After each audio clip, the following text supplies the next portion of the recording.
ഇനി പ്രധാനമായി ഇപ്പോൾ 10 റൗണ്ട് കഴിഞ്ഞില്ലേ? ചുങ്കത്തറയുണ്ട്. ചുങ്കത്തറ തീർന്നിട്ടില്ലല്ലോ. ചുങ്കത്തറ കഴിഞ്ഞിട്ട് അത് കഴിഞ്ഞ് വരുന്നത് നിലമ്പൂർ നഗരസഭയാണ്. 10 കയറുമ്പോൾ നമ്മൾ കാണുന്ന ചുങ്കത്തറ 10 കംപ്ലീറ്റ് ഉണ്ട്. 10 കംപ്ലീറ്റ് ഉണ്ട്. ഇപ്പോൾ 11 എണ്ണുന്നത്. 11നും ഈ പറയുന്ന പോലെ ചുങ്കത്തറ തന്നെയാണ്. 12ലും ചുങ്കത്തറയുടെ തുടക്കമുണ്ട്.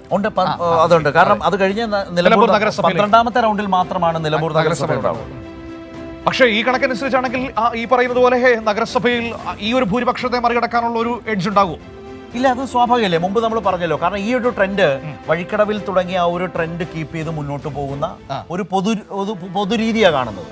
ആ പൊതുരീതിയുണ്ട്. പക്ഷേ LDF സ്വാധീന കേന്ദ്രങ്ങളിൽ ചെറിയ ഒരു ലീഡോ ഒക്കെ ഇനി ചിലപ്പോൾ ഈ പ്രദേശത്തൊക്കെ അമരമ്പലത്തൊക്കെ കിട്ടാം. പക്ഷെ അത് ഒരിക്കലും UDFന്റെ ഒരു വിജയത്തെ തടഞ്ഞു നിർത്താൻ കഴിയുന്നതാകുമെന്ന് പറയാൻ കഴിയില്ല.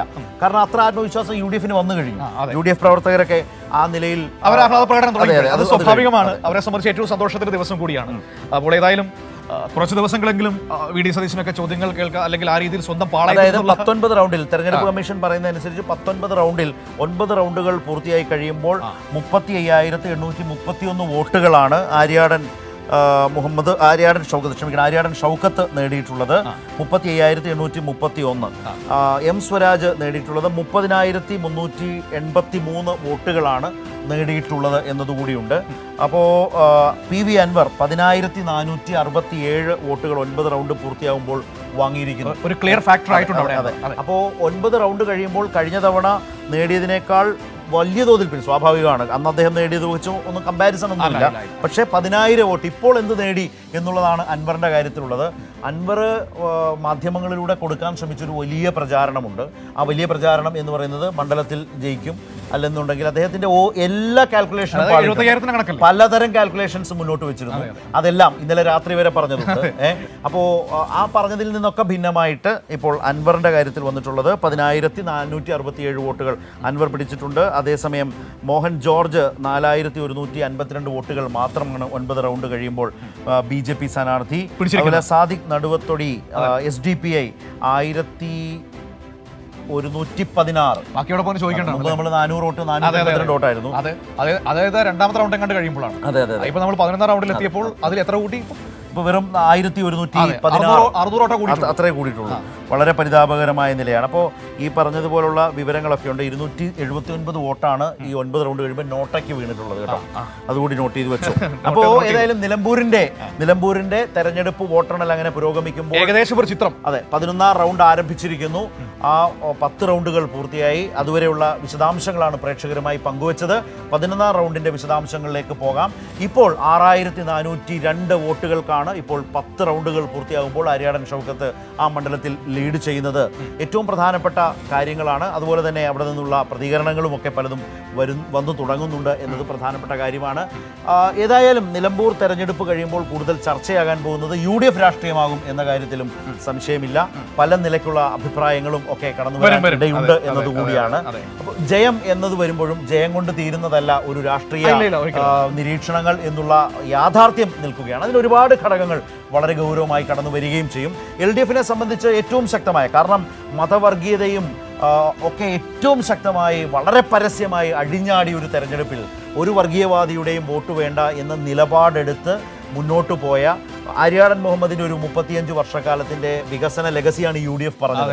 9 വർഷം കൊണ്ട് ആ മണ്ഡലത്തിൽ ചെയ്ത കാര്യങ്ങൾ പറഞ്ഞുകൊണ്ടാണ് അവിടെ LDF മത്സര രംഗത്തുണ്ടായിരുന്നത്. അപ്പോൾ ഇതെല്ലാം മാറ്റുരച്ച ഒരു തെരഞ്ഞെടുപ്പിൽ ഒരു വർഗീയവാദിയുടെയും വോട്ട് വാങ്ങാതെ ഒരു നിലപാട് രാഷ്ട്രീയമായി സ്വീകരിച്ച് മുന്നോട്ട് പോയ ഇടതു മുന്നണിക്ക് ആ നിലയിലുള്ള ഒരു രാഷ്ട്രീയം തന്നെ വിശദീകരിച്ച് മുന്നോട്ട് പോകാൻ കഴിയും. ഒരു കാര്യം കൂടിയുണ്ട് മനു, ഇപ്പോൾ ഫുട്ബോളിൻ്റെ ഒരു ഭാഷയിൽ പറഞ്ഞാൽ നിലമ്പൂർ UDF ജയിച്ചില്ലെങ്കിലുണ്ടല്ലോ, വരാൻ പോകുന്ന ഒരു കാലത്ത് ക്വാർട്ടർ ഫൈനലിൽ പോലും കാണാതെ പുറത്തായ മനുവിന്റെ പഴയ ടീമിനെ പോലെ ആയിപ്പോയേനെ. ഇനിയിപ്പോ ഏതായാലും അങ്ങനെ സെമി ഫൈനലിൽ കൂടെ കളിക്കാം, അല്ലെങ്കിൽ ക്വാർട്ടർ ഫൈനലിൽ പോലും കാണാതെ പുറത്തായ അവസ്ഥ വന്നേനെ. അതേതായാലും ഉണ്ടാകുന്നില്ല. പക്ഷെ അത് രാഷ്ട്രീയത്തിനും മികച്ചതുമാണ്. അപ്പൊ അതൊക്കെ നടക്കട്ടെ, നല്ല കാര്യം. 11ാം റൗണ്ട് എണ്ണി തുടങ്ങുന്ന ഒരു സമയത്ത് അങ്ങനെ 6,402 വോട്ടിന് നിൽക്കുകയാണ് ആര്യാടൻ ഷൗക്കത്ത്. സ്വാഭാവികമായും ഈ 11ാം റൗണ്ട് പൂർത്തിയാകുമ്പോൾ എനിക്ക് തോന്നുന്നു 7,000-നടുത്ത ലീഡിലേക്ക് അദ്ദേഹം എത്തും എന്ന കാര്യത്തിൽ സംശയം വേണ്ട. ആ രീതിയിലാണല്ലോ ഇപ്പോൾ കാര്യങ്ങൾ മുന്നോട്ട് പോയിക്കൊണ്ടിരിക്കുന്നത്. നമുക്ക് ഏതായാലും ഇപ്പോൾ 11ാം റൗണ്ട് തുടങ്ങാൻ പോകുന്നു. 11ാം റൗണ്ട് തുടങ്ങിയിരിക്കുന്നു. തുടങ്ങുമ്പോൾ ചുങ്കത്തറ തന്നെ എണ്ണിപ്പോയിക്കൊണ്ടിരിക്കുകയാണ്. അതിന്റെ കൂടെ 12ലേക്ക് കടക്കുമ്പോഴാണ് നിലമ്പൂർ നഗരസഭയിലേക്ക് കൂടി കയറുക. ഈ നിലമ്പൂർ നഗരസഭ ഇതിലൊരു രസകരമായ ഫാക്ടർ ആയിരിക്കും. കാരണം അവിടെ എങ്ങനെ പെർഫോം ചെയ്യും, നമുക്കിത് ഓരോ സ്ഥലത്തും എങ്ങനെ തോറ്റു ജയിച്ചു എന്നത് വേറെ, എങ്ങനെ പെർഫോം ചെയ്തു എന്നത് രസകരമാണ്. വോട്ടെണ്ണലിന്റെ ഏറ്റവും വലിയ കൗതുകം അത് തന്നെയാണല്ലോ. ഓരോ പ്രദേശത്തും കാരണം ഈ രാഷ്ട്രീയ പാർട്ടികൾക്ക് പോലും ശരിയായ വിലയിരുത്തലുകൾ നടത്താൻ വേണ്ടത് ഈ കണക്കുകളാണ്. മറ്റത് കണക്ക് കൂട്ടലാണ്.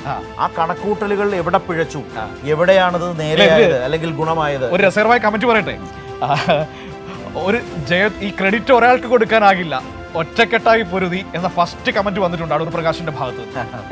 അങ്ങനെ ആരും ഒറ്റയ്ക്ക് കൊണ്ടുപോകുന്നത് അത് ഓർമ്മയുണ്ടല്ലോ, അത് ആർക്കിട്ടാണ് ആ കൊട്ടു പോകുന്നത് എന്ന് നമുക്ക് ഒരു ഘട്ടത്തിൽ തിരുവനന്തപുരത്തെ നഗരങ്ങളിലൊക്കെ ഒരു സവിശേഷ കാലത്ത് പ്രതിപക്ഷ നേതാവിന്റെ ഫ്ലക്സ് ബോർഡ് എന്നിട്ട് അതിൽ ലീഡർ മാത്രമല്ല ലീഡർ എന്ന നിലയിലേക്കുള്ള വിശേഷണങ്ങളോട് കൂടിയുള്ള ഒരു പ്രൊപ്പഗൻഡ രൂപപ്പെട്ടു. പക്ഷേ പിന്നെ കണ്ടതെന്ന് അറിയോ, ആ ഫ്ലെക്സ് ബോർഡുകൾ പിന്നീട് എടുത്തു മാറ്റി. കാരണം വലിയ തോതിലുള്ള വിമർശനം രൂപപ്പെട്ടിരുന്നു. അപ്പോൾ നിലമ്പൂരിനെ മുൻനിർത്തി ആ നിലയിലുള്ള ഒരു രാഷ്ട്രീയ അവകാശവാദം, ഒരു ലീഡർഷിപ്പിന്റെ തൻ്റെ നിലപാട്, തൻ്റെ നേട്ടം എന്ന നിലയിലേക്ക് അവതരിപ്പിക്കാൻ പോകുന്നതിനെ തടയിടുക എന്നുള്ളത് ഒരുപക്ഷെ ഉണ്ടാവും. ആര്യാട് പറഞ്ഞ പോലെ യു ഡി എഫ് കൺവീനറാണ് അടൂർ പ്രകാശാണ്, പക്ഷേ ചെന്നുകൊള്ളുന്നത് യു ഡി എഫ് ചെയർമാൻ. കൂട്ടായ നേട്ടമാണ് എന്ന് പറയാൻ പ്രത്യേകം ശ്രദ്ധിച്ചു എന്നുള്ളത്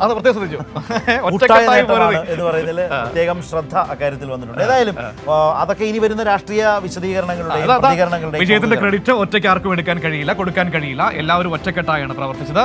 അൻവറിന്റെ യു ഡി എഫ് പ്രവേശനം അടച്ചവാതിൽ തുറക്കാൻ പറ്റുമോ എന്ന് ഇപ്പോൾ പറയാൻ കഴിയില്ല. യു ഡി എഫ് നേതൃത്വം കൂട്ടായി തീരുമാനമെടുക്കും. അൻവറിന്റെ ആരോപണങ്ങൾക്കും മറുപടിയില്ല എന്നാണ് U D F convener first കമന്റായിട്ട് ജയത്തിൽ തന്നെ പറഞ്ഞു വച്ചിരിക്കുന്നത്.